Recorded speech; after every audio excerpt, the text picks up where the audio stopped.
While thumbing through a century-old issue of the Winnipeg Evening Tribune earlier this week, I'm catching up on the news. Or perhaps it's just evidence of the exciting life I lead when the eyes of the world aren't gazing in my direction. Whichever.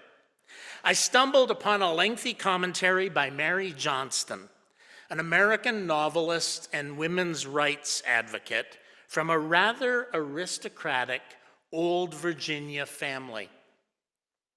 The best-selling author of 23 novels and a frequent contributor to both the Atlantic Monthly and Harper's Magazine, as well as a close friend of author Margaret Mitchell, who's famous for Gone with the Wind.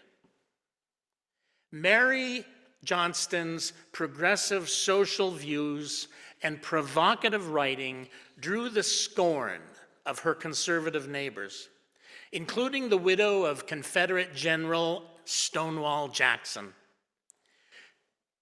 In Virginia, deep in Virginia, she embraced socialism and abandoned mainstream Christianity for mystical spirituality. Challenging the racism and snobbery of another contemporary author, Gertrude Atherton, Mary Johnston revealed herself to be an enthusiastic advocate of social equality, a more equitable distribution of wealth, and the superiority of love over money when it comes to social relationships. Directing her attention specifically to marriage, she insisted that love that is so strong at the center that it can expand over the depth and height and width of things, is the sole basis for a sound marriage, or a good friendship for that matter, and that neither ancestral pedigree nor religion should be allowed to get in the way of a loving relationship, whether between partners or between friends. Even differences of opinion shouldn't come between partners in her view, and by extension, she envisioned a society in which neither wealth nor occupation, social status nor race, religion nor politics should be allowed to come between people. The happiest families are not those in which every member thinks, speaks, and feels alike, in which there is only one note that hollowly reverberates forever. This she wrote: "The good earth is our home. Humanity is our home. That today this is far from being appreciated with any thoroughness does not mean that it is not so, nor that the centuries to come will not see that it is so. Life is a symphony," she said, "a vast record of rich and beauteous sounds. Harmony isn't a matter of identical voices, one piling in on another, but of balanced unlikeness, of a multiplicity of exquisite strains held in common love and admiration." Balanced unlikeness. I love that. And it's so contrary to what seems to be the unbalanced likeness that too often categorizes people and human communities. Balanced unlikeness, striving for harmony. If only it were that simple. A century after Mary Johnston articulated this vision of harmony, society seems as discordant as ever. Polarization and partisanship seem to be on the increase, even as growing numbers of people withdraw altogether from public engagement, retreating to smaller than ever circles of friends and like-minded people. We've moved from front porches to back decks, from movie theaters to televisions in our living rooms, from stores to online shopping, and from churches to, well, nothing in particular for most people who leave them. It's hard to listen for the harmony when the sopranos are in one room and the altos in another, when the tenors are next door and the basses are down the street. It's even more difficult to hear the harmony when the notes played by some, politically or religiously, behaviorally or intellectually, are notes we'd rather not hear at all. Notes that puncture the quiet comfort of our own bubbles. Let's face it, a lot of time when we talk about what's appealing in this church, as people do in other churches, we talk about the like-mindedness rather than a balanced unlikeness. Like-mindedness draws us together. And just because we don't notice we're in a bubble, it doesn't mean that we aren't. Harmony isn't the result of everyone playing the same rules and keeping the same time. Modern media invites us to hear the discord that falls short of harmony on a daily basis. That's why having Canadian news banned from Facebook has sort of come as a bit of a relief. The news is filled with stories of human conflict. I just invented a new word. Human conflict. And small kindnesses that dominate our days are rarely considered newsworthy, save for the one feel-good story that typically ends most newscasts. It's there so that you will tune in again the next day. You're being played without knowing it. For the most part, the news accentuates differences that seemingly cannot be resolved, pointing to troublesome events and developments from which we cannot turn away, even though we can't think of a way to do anything about them either. And many organizations thrive on discord, whether economic or political, social or religious. Disasters and depravity are good for holding our attention and opening our wallets. Businesses turn profits by filling the perceived holes in people's lives with merchandise or services. Politicians attract followers and raise copious amounts of donations, even if they've recently been indicted. Various organizations gather the spoils of ruptured community, and even churches sometimes trade upon people's anxiety by promoting some doctrine or another as a balm to heal their wounds. Discord is an opportunity for some, and yet the dream of harmony endures. Johnston's words echo the meaning behind our own harp window, or windows. We have two. Unfortunately, they're not the easy ones to see this morning. They were created by Fred Swanson, based upon a poem called Neola, which means night. It posited the theory that there is a fundamental harmony underlying all that exists, hence the laurel leaf and the star, hence the harp. The vast universe of which we get but a glimpse coheres in ways that we can scarcely fathom.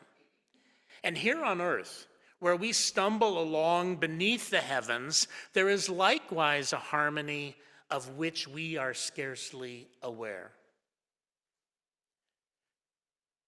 2 weeks after the terrorist attack on the World Trade Center in 2001, a horrendous act of violence that occurred so long ago that there are now young people who have been born, raised, and graduated from university since it happened.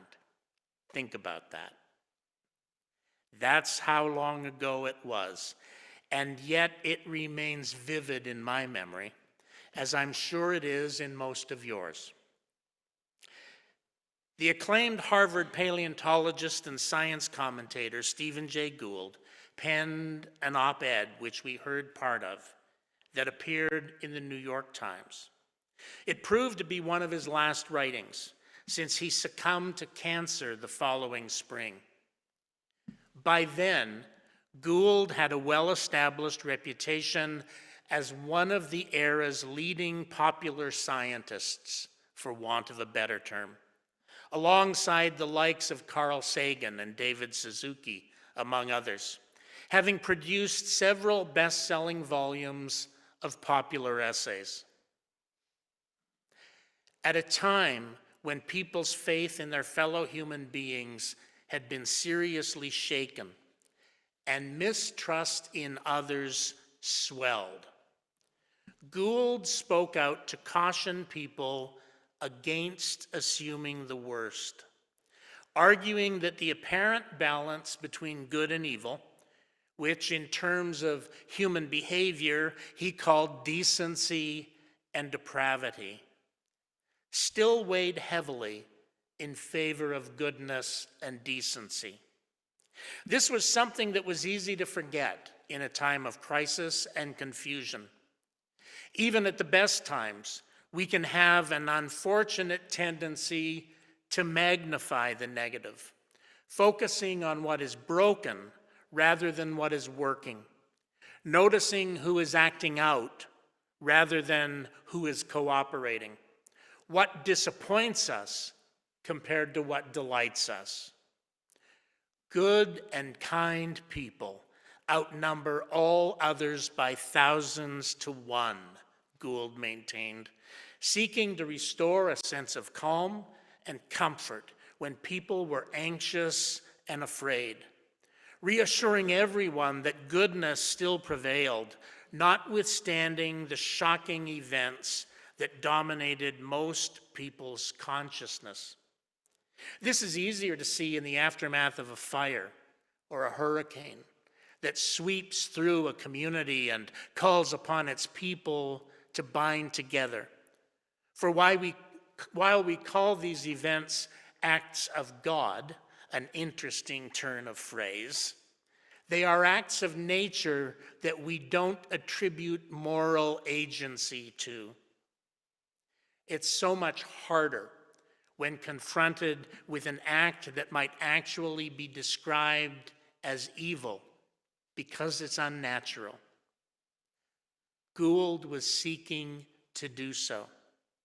The tragedy of human history, he wrote, lies in the enormous potential for destruction in rare acts of evil, not in the high frequency of evil people, he maintained. Yes, disorder can overwhelm order, and destruction can wash away hours, years, even centuries of creation. But the trajectory of human history still remains with the forces of order and creation, goodness and decency. He called this the great asymmetry, noting that every spectacular incident of evil will be balanced by 10,000 acts of kindness, too often unnoted and invisible as the ordinary efforts of a vast majority. Now, the numbers that Stephen Jay Gould cites are poetic rather than numeric, of course, for it would be impossible to calculate precisely how many actual acts of goodness there may be compared to a single act of evil. And judging by crime statistics and other measures, it seems pretty obvious that the magnitude of human goodness compared to human failure, ranging all the way from simple shortcomings to outright acts of evil, doesn't seem to be in the order of 10,000 to 1. Or is it? Even horrible people, and there are some, notwithstanding our first principle, even horrible people do good things along the way, which, if nothing else, is how they can go undetected for long periods of time. Standing at ground zero, Gould described it as the focal point of a vast web of bustling goodness, channeling unaccountable deeds of kindness from an entire planet. As he recorded in his own mind the overwhelming weight of human decency. It was a small number of people who committed the deed he lamented, but it was thousands, indeed tens of thousands, who responded to make things right, bolstered by the goodwill and support of countless millions. Perhaps 10,000 to 1 isn't a large enough magnitude to describe the balance of acts of kindness against the others. The rubble of ground zero stands mute, he noted, while a beehive of human activity churns within and radiates outward as everyone makes a selfless contribution, big or tiny, according to their means and skills, but each of equal worth. Whether it's a man pulling a turnip or the mouse who crowds in at the tail end of the group and contributes to the final victory. Gould went on to offer a few illustrations of the ways that individuals and groups sought to be present in the moment, offering open hearts and helping hands to others in small efforts to redeem the situation. One really got his attention, though, because he scoffed at it at first. A woman in a cafe or bakery where Gould and his wife and stepdaughter were picking up a bite to eat handed them a bag with a dozen freshly made cobblers. They were still warm, she noted, and she asked them to take them back to ground zero, where Gould and his family were volunteering. They did so. But Gould thought to himself, a dozen cobblers in the face of such an enormity of a problem, what difference would it even make? But he took them back. They passed out the cobblers to a variety of people who were working at the site, and the last one to get one was an aging firefighter, sitting down for the first time in a long time, who took out the cobbler and ate it, saying it was the best thing to happen to him in 4 days. And then he said, and it's still warm. In that moment, Stephen Jay Gould recognized the importance of an apparently small and insignificant act of kindness to buoy the spirits of others and to help make right a difficult situation. Still, it's rarely a simple matter of good people versus bad people, but more often a matter of how everyone, each and every one of us, falls short of the mark from time to time. Through intent or neglect, sometimes through mere indifference, we each contribute to the world's problems, no matter how good we strive to be, nor how successful we are in our efforts.